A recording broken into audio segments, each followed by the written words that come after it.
So stress is very real. The truth is just being human and getting through each day is very tough. Stress at work has become the #1 problem facing HR teams. And in fact, employees take more days off for stress than anything else. And this affects the company bottom line and our own personal happiness. I mean, how can you perform your best or be your most productive when under constant stress? Today, more and more people are seeking new solutions to deal with this, as the traditional benefits of taking time off work or medication and pills, they're short-term and usually ineffective, as they're not addressing the issue at its core. My name's Guy, and in the next few minutes, I'm going to share exactly how I help people to learn tools to not only reduce stress, but to perform better at work and also be more engaged with life. I'm also going to share with you what causes stress at the core and the remarkable insights into how this is actually a wonderful evolutionary benefit. What the science says about mindfulness and why companies, schools and hospitals around the world are applying it more and more. And at the end, I will deliver a profound and effective guided meditation so you can experience it for yourself and get started on your own journey to less stress and healthier life. Some bits of information you may want to write down or revisit, as they are truly powerful and hold the key to understanding the basic principles of why we meditate. Key takeaway #1. The reason we get stressed is because we're constantly thinking. So from the moment you wake up, whether you want to or not, we begin a relentless stream of thinking. So much so that we have on average 70,000 thoughts every day. For example, I've got to send that email to my boss, or I need to follow up on yesterday's work that I haven't completed. I've got to go to the gym later. I've got to worry about a presentation that I've got to give later that day. And this stream of thinking continues endlessly until we lay our heads down at night, and it even continues then. It's like putting your foot down on the gas in gear 1 all day. It's going to get you going, but your performance will not be optimal and you'll eventually burn out. The second key takeaway is that the majority of our thoughts are actually negative or not useful. We compare ourselves with others, rue about something we should or shouldn't have done, or we worry about an upcoming event in the future. The crucial thing to take away from the first 2 keys is that this is perfectly normal. To think all the time and to think negatively is actually an evolutionary human trait. We all do it, so the first step is to realize you don't have to blame yourself when you have negative thoughts. No matter how evil or how nasty or how tiresome they are, it's actually our brain's way of trying to protect us. Our ancestors developed amazing defense mechanisms to survive, and being constantly on the lookout for danger is one of them. Worrying, is that a stick or a snake? Or is that a shadow in the bushes or a saber-toothed tiger? If we were not always on the lookout for danger, our chances of survival were very slim. Also very interesting to know that a meeting with your boss fires the brain's stress receptors in the same way as a life and death situation. So the next time you notice yourself having a negative thought, remind yourself it's the brain's way of looking out for danger and not your fault. Holy shit.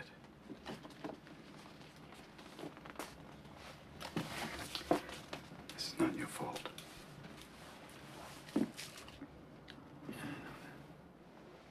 Look at me, son. It's not your fault. The even better news is that you can proactively do something about it. You can actually train yourself to observe your thoughts rather than be a passenger to them. And this is the key to not only reducing stress, but also freeing yourself to a new incredible way of perceiving life. And the tool we use is called mindfulness. Jon Kabat-Zinn, the father of modern mindfulness, describes it as the awareness that arises through paying attention on purpose in the present moment, non-judgmentally. Mindfulness gives you the tools to not only observe thoughts, but to stop any thought in its track, no matter how painful or repetitive it is, and do something about it. So before I guide the meditation, it's also important to highlight some of the other scientifically proven benefits that can result from mindfulness. And again, I'd strongly advise to take a few notes. In addition to helping reduce stress, mindfulness helps the body to function at optimal levels. It's amazing to learn how heavily connected our moods and our thoughts can affect the way we physically feel and the chemical balance of our bodies. Just as importantly, mindfulness helps boost our mental capacity and has profound results, especially in the workplace. With With less distractions and higher concentration, we open the door to allow creativity and the space for flow. It helps us to be more engaged with our work and the work environment.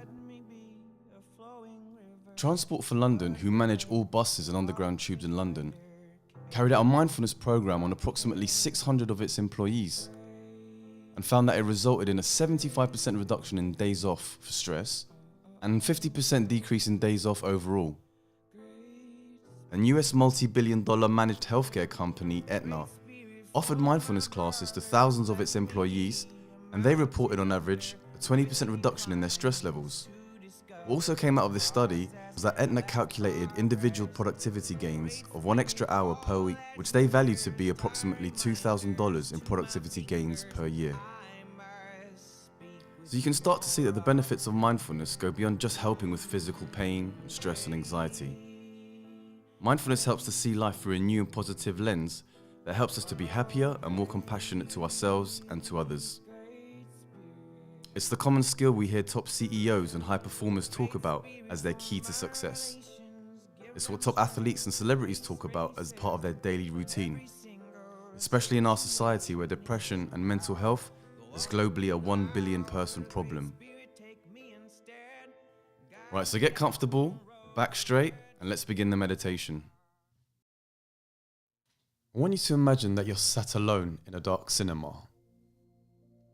Sit in a chair or on the floor and get comfortable. No need to cross your legs or touch fingers. Simply sit upright in a quiet location.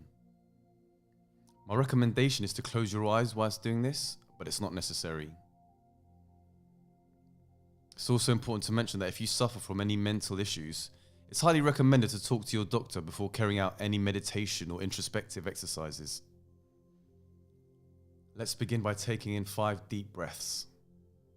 We're going to get familiar with what it's like to be in the laboratory of our own minds. And for many of us, it's quite rare to sit quietly and observe the flow of thoughts that are constantly streaming in our mind. As you breathe in, where do you feel the sensation the strongest? Is it in your nasal passage as the air rushes in? Or is it at the top of your nose? Can you feel the cool air at the back of your throat? Can you feel it in the expansion of the lungs as it fills with oxygen? Okay, bring your breathing back to its normal rhythm now. And notice how the stomach and your diaphragm expand and contract as you breathe in and out.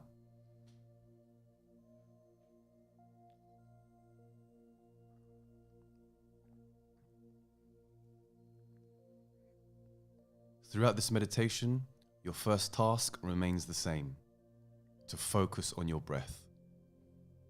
Every detail from the inhale and the oxygen going in through to the release of carbon dioxide. Even as you listen to my voice, concentrate on your breath.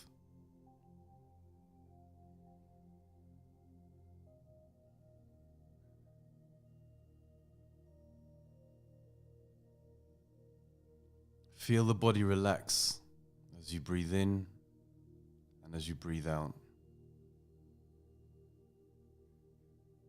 Feel the weight get lifted and the body relax as you breathe out. As we're doing this exercise, thoughts are undoubtedly going to pop up. Remember, we have approximately 70,000 of them a day. And even now as I'm speaking, you may have drifted off into thought. You may be thinking, this exercise is too difficult, or it's too boring, or I don't get it. So instead of getting distracted by these thoughts, imagine them appearing on the big screen in front of you. And once the thought appears on the screen, as it will, your second task is to immediately bring your attention back to your breathing. Back to the inhale, back to the exhale. Becoming comfortable and familiar with the breath. Feeling more relaxed with each breath you take. Really start to explore the gaps in between the inhale and the exhale.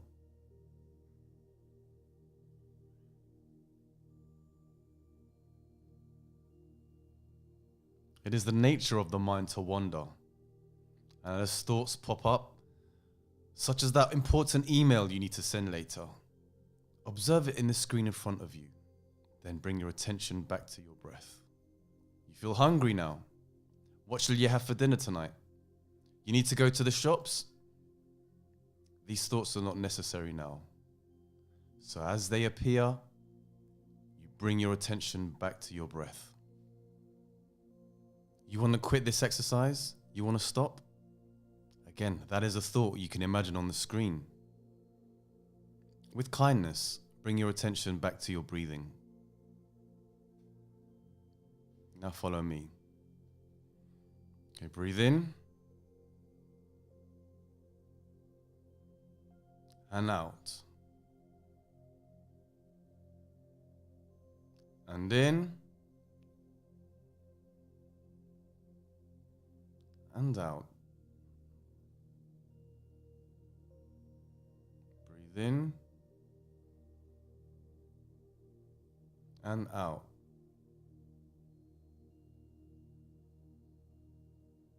Breathe in.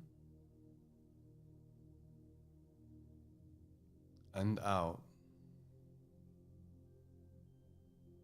We can't stop the thoughts, that's impossible. But we can learn to observe them and to let them pass without affecting us. If you notice any thought, other than focusing on your breath, bring your attention back to this exercise. Bring it back to the breath. Okay, breathe in. Breathe out.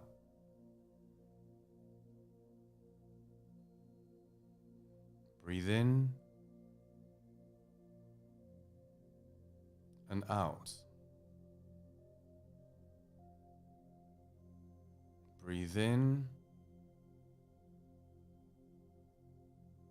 and out. Where do you feel the sensations of your breath the strongest? Let that be your anchor. Another good tip to maintain concentration is to count your breaths. So try this now. On your own, the breathe in, breathe out counts as one breath. Count to 10 breaths.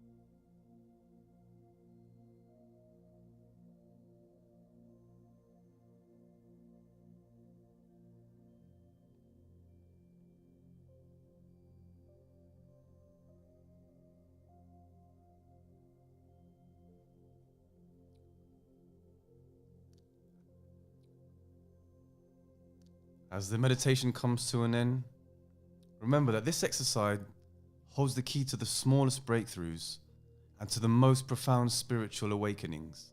But like going to the gym, this awareness and concentration muscles need to be exercised regularly. And in your own time, open your eyes.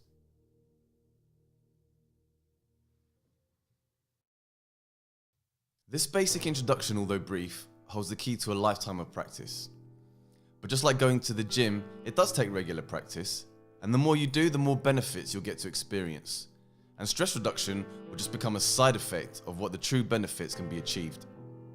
I've always been passionate about helping people, and after losing my mother at a young age, I was fostered into a loving family, and this made me want to give back. So after university, I went to teach in China for 2 years, and this lit a fire under me to expand my reach and help others. I began my own podcast over 7 years ago on the subject of mindfulness, and this platform led me to meet and exchange ideas with some of the leading thinkers, scientists, and authors. This combination of mindfulness and for helping others led me to develop a mindfulness course that incorporates the best bits of what I've learned, mixed in with the science-based facts and my unique testing and tracking methods to ensure the fastest progress and to ensure that these tools become a life skill and a permanent trait. Mindfulness is so much more than just reducing stress. And if I had to give one bit of advice to my son, it would be to learn this crucial life tool as young as you can. The benefits for me were being able to focus on tasks that I was basically doing, to basically take my time, break my tasks down, and not panic or not rush to get them done. Even at work, when I've been worrying about presentations and meeting with my boss, etc., it's all about focusing on the breath and how to deal with my emotions and not just worrying and stressing about everything all in one go. And that's, I think, the biggest takeaway for me for work. And also trying to rationalise things and really focusing on the breath, taking a moment before I reply to an email that may be a bit sensitive or difficult. Right, the call to action. It's time to commit and make that change. Knowing that we're a good fit is crucial, because I like to get all of my clients' results and work with them for the long term. And the truth is, there's some people I can't help, and if that's the case, I'll be 100% upfront with you and suggest somebody else or an alternative. I'm only looking for those who are a good fit, who I'm certain I can get results for. The first step is to complete an application for a private strategy session, and you can click on this below. It's necessary to determine, number one, that I can help you and that I'm the best person to do so. And number two, that you're ready to step up, take action, and do the work required to generate the results. Once I've received your application, you'll be able to schedule a time with me to conduct your strategy session.